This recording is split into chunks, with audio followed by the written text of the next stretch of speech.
Hello po, magandang gabi, magandang umaga. Nasang panig tayo ng mundo ha. So ito na tayo sa ating reading for tonight. Ayan ha. Situational reading para sa araw na ito. No?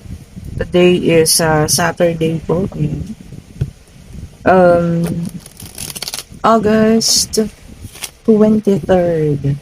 Ayan ha. Kanino kaya itong situation na ating maririnig or mapapanood ngayon? Ulitin ko po, hindi lahat makaka-resonate, no? Pwedeng sa kanya, pwedeng sa'yo, pwedeng kung kadi naman, ano.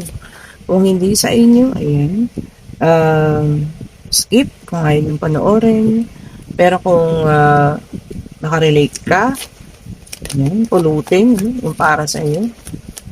Diba po? Pero inuulit ko na ha, hindi po lahat. Pulong natin si Purong natin si Flower. Si Daisy. Daisy po pala yan ha. O, Daisy yan yung flower na yun, Daisy. Magaya rin ng aking tattoo. Diba? Kasi alam niyo ba ang Daisy? Ang Daisy po symbolizes a strong personality. Oh, diba? Kasi ang Daisy po sabi ko lang sa inyo, mga kwento lang. Kahit po yan, daanan ng bagyo.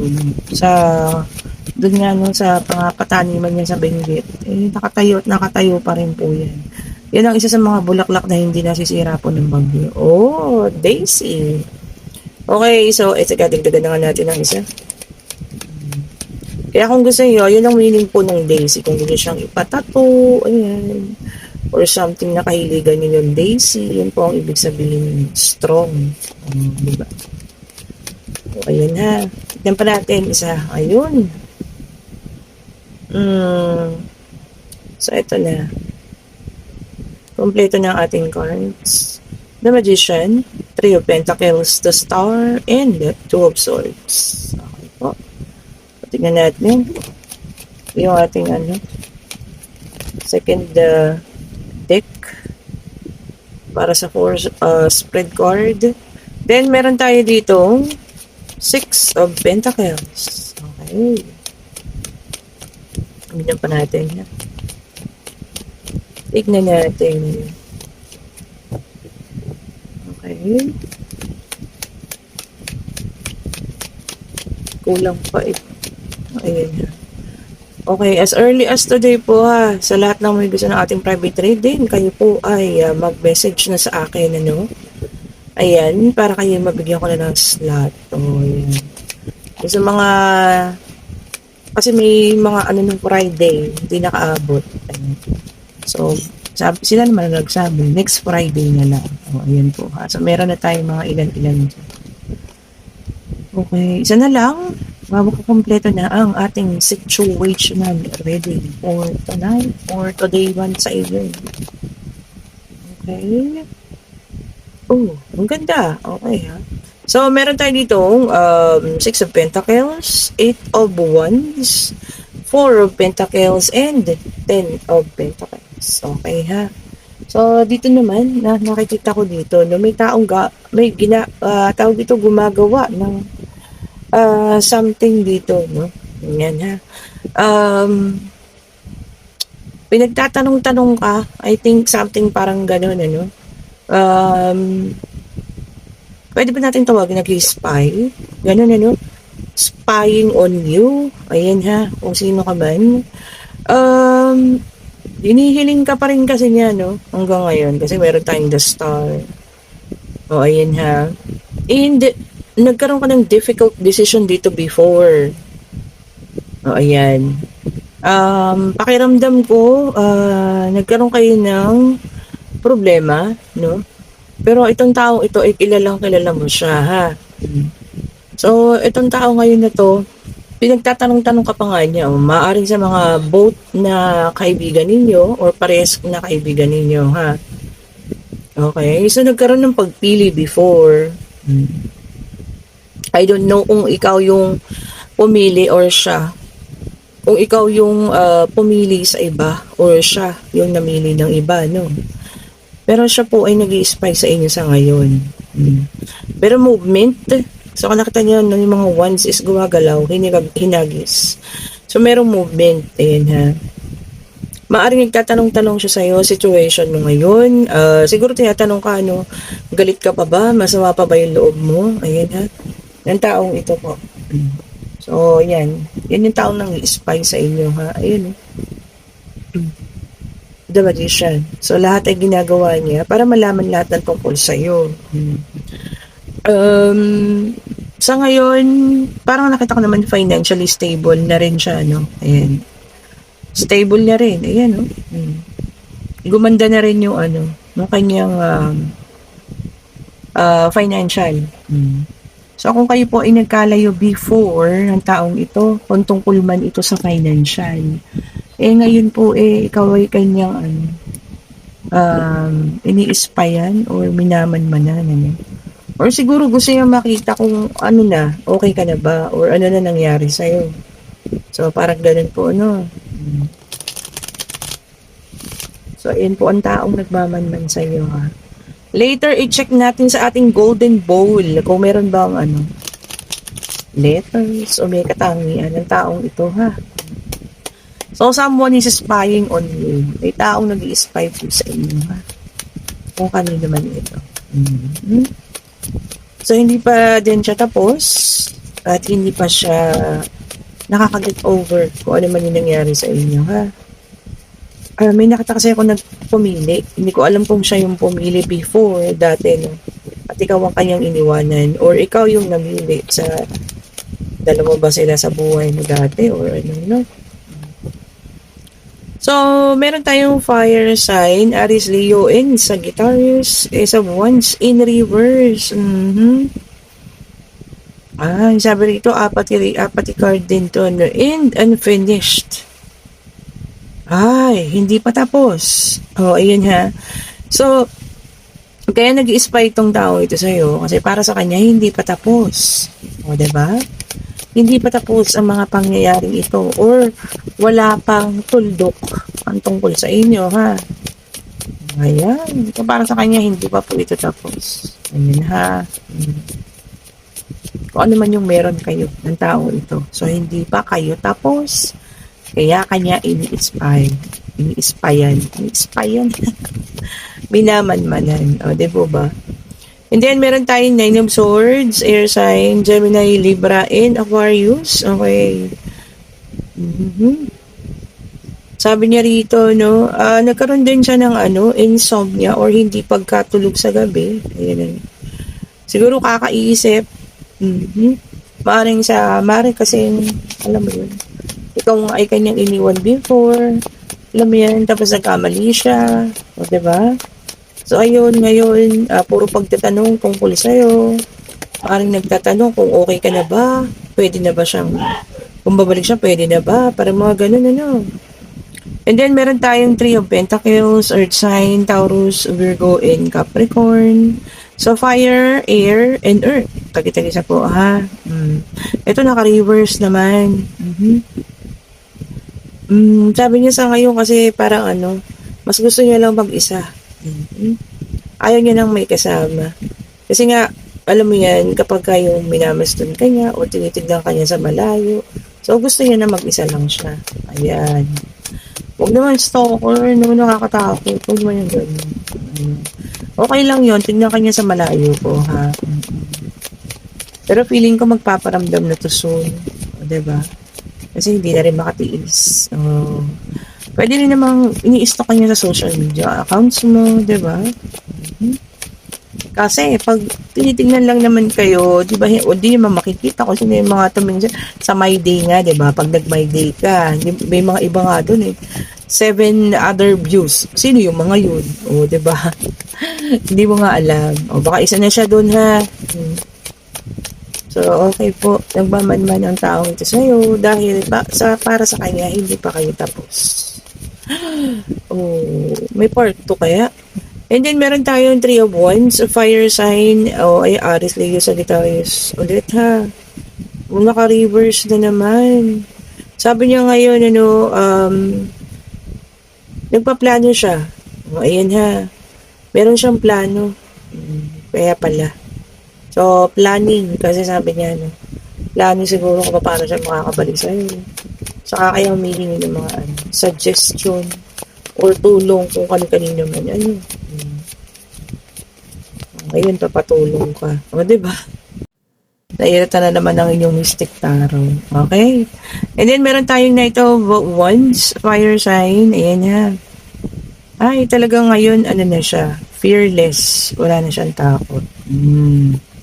So, mag-start na to ng movement po. Ayan, sabi niya. Fearless movement. Mga galaw na walang takot. Hindi na siya, natatakot pa kung ano man yung mangyari. Ayun po ha. Tignan pa natin, Okay po. Tignan pa. Ayan. And then, meron tayong Ace of Pentacles, Earth sign, Taurus, Virgo, and Capricorn. Ayan.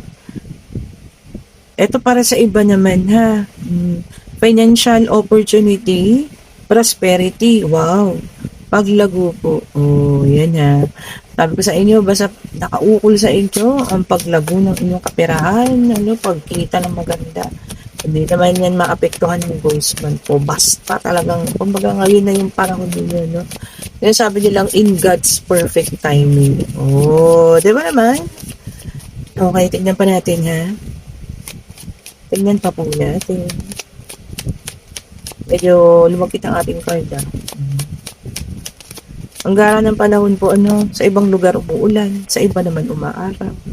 And then, meron tayong the Tower, fire sign. Okay po. Sabi niya rito, awakening and release. Paggising at pagpapalaya. Ngayon. So, ayun yun. Baka nagising ka na. At alam mo, papalayain mo na. Kumbaga, okay na. Tapos na. Hanggang doon na lang. Oh, diba? Ganda nun na. Awakening and release. Napakaganda po. And then, meron tayo ditong the strength fire sign. Okay? Sabi niya rito, power to influence. Naku, baka meron kayong may influensyahan or kayo yung may influensyahan. Kung sino man tao to, ha. Kung maganda, go. Pero kung hindi maganda, ma-influensyahan kayo ng hindi maganda or tinatawag nga nating bad influence. Naku, huwag po tayong sumali, ha. Okay po. Huwag tayong sumali. Kasi hindi maganda. Kasi nga bad. Kinuha ko itong ating isang card. Tignan natin kung ano pang ibibigay niya. Ayun, ang bilis naman. Oh, the same thing, kanina. So, meron tayo dito, Four of Pentacles, Naku, possessiveness. O baka yung iba sa iyo makakaramdam, ha, or makakaranas ng possessiveness galing sa isang tao, Ay, naku, mahirap yan. Nakakasakal ng pagiging possessive, di po ba? May nakasama isa. Okay natin siya. And then, meron tayo dito, Three of Swords. Okay po. Sabi niya rito, ha, loneliness. Kalungkutan. Loneliness about separation. Kalungkutan daw po sa pagkakahiwalay. Ay, naku. Baka meron maghihiwalay dyan, ha. Natural naman, di ba? Alangan naman magtatawa ka kung, di ba? Merong paghihiwalayan. Natural na kalungkutan po yun. Pero alam niyo yan, doon tayo babangon sa kalungkutan na yun, ha. At doon tayo magiging mas matatag. Okay po. And then meron tayo ditong Nine of Wands. Sabi niya, preparing on something. Ayan, naku, may perang ka daw, pinaghahandaan. Ano ba ito? Labanan? O kung ano man ito, ha. Nakikipag-talastasan, o ano man po yan na pinaghahandaan mo, mas mabuti, tama naman, paghandaan natin mga bagay-bagay, kaysa naman yung sabi mo lang, bahala na, or tinatawag na bahala na system, o diba? Mas maganda po, ha. Ito yung nauna. And then, meron tayong Knight of Pentacles, okay po, o yan, ha. Meron dito, yung iba, nagkakagusto sa kanila, pero mabagal, o yan. Kasi naman tong taong ito, ha, na medyo may kabagalan. Pero alam niyo may gusto sa inyo ang taong yan. Yun nga lang may kabagalan po. Kasi naman yan, ha. Okay, tingnan pa natin. Ibibigay na itong ating isang Deck of cards. Ano pa natin ito? Okay. And then, meron tayong Two of Wands. Naku, same thing, ano? Planning and decision making. O, ayan ha. Nagpaplano, may plano. At magdidesisyon. Hindi naman sinabing kabigatan, ano? Pero, alam mo yun, planning and decision making. And then, itong nauna, meron tayong Ace of Pentacles. Okay po, ang ganda nito, no? Investment, no? And stability. So, ayun. Meron tayong yung maaaring buksan na panibagong business for investment and stability daw po ha. Kung ano man yan, sana mapagtagumpayan, ano, maging mas maayos. Okay po. Tapos sabi niya rito, ito naman ang ating ano, no, Eight of Cups. Sabi niya, looking deeper. Ala ka. So, hinahanap ninyo, no? May mga bagay tayong hinahanap. Parang ano, gusto nyong malaman pa. So, meron siguro kanya tuklasan, pero gusto niya pa yung mas malalim pa na explanation. Ganun. Kung ano man po yan, ha. Sabi niya nga, looking deeper. Bigyan pa po natin, ha. Walang binigay na number, ano. Yan, wala talaga. Sabi, pahinga naman daw. O, diba? Eto, tignan natin. And Ace of Cups. O, ayan na. Fertility and pregnancy. O, ayan po ha. O, ayan ha. And conceiving. Puro pagbubuntis. O, baka meron sa inyo ha. Sana, no, yung talagang ano, walang anak. 'Di ba? Sana, no, yan ang ano, pagbigyan na. O, 'di ba? Kasi, alam mo yun, matagal na nilang pinagdadasal yan eh. So, sana sila na po yan ha. Kasi naman yung mga magbubuntis na yan. Congratulations po sa inyo. Okay po, and then meron tayong magtanong na pala, no? Pag-ibig, pangyayari, pag-travel, kung ano man, ano? Tungkol sa financial. Alam natin kung ano kasagutan. Spirit guide, bigay mo po sa amin ang kasagutan sa kanilang mga katanungan. No? Isa lang po, ha? Isa lang. Ayun na. Sabi ko pa naman sana, ang dikit. Ay, surprisingly, may number 12. At ang sagot po sa ngayon ay no. And this is the hangman. Yan po, ha? For some of you talaga, wala yung, ano yun, yung parang nawawala sa direction, ano. So, kung sino man yan, and dun sa situational reading natin, ano, feeling ko syempre wala ka rin sa direction sa ngayon. Because yun nga, merong kang isang tao na gusto sanang makausap or kasi nga minamanmanan mo siya, no? At para sa isip niya, no, hindi pa kayo tapos. So, ayun po, parang wala siya sa direction. That unless na makapag-usap na kayo, ha, at magkaayos na.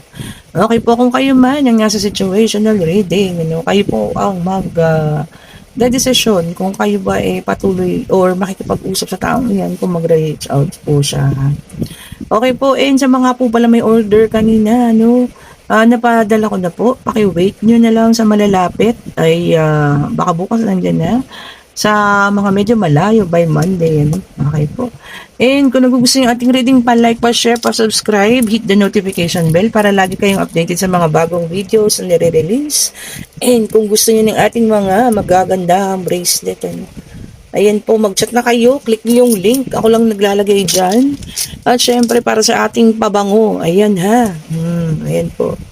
Ang ating pabango, ayan. Mag-click na kayo ng link dyan. Ano po? Para makabil kayo ng ating mga merchandise. Salamat po sa lahat ng mga tumatangkilik, ano, ng ating mga merchandise. Salamat po sa lahat ng mga nanonood. Salamat po sa mga datihan na, sa mga bumabalik, sa mga bagong subscribers. Thank you so much for watching po, ha. Happy Saturday sa lahat. Ayan. Have a great day po and stay safe. Bye-bye po.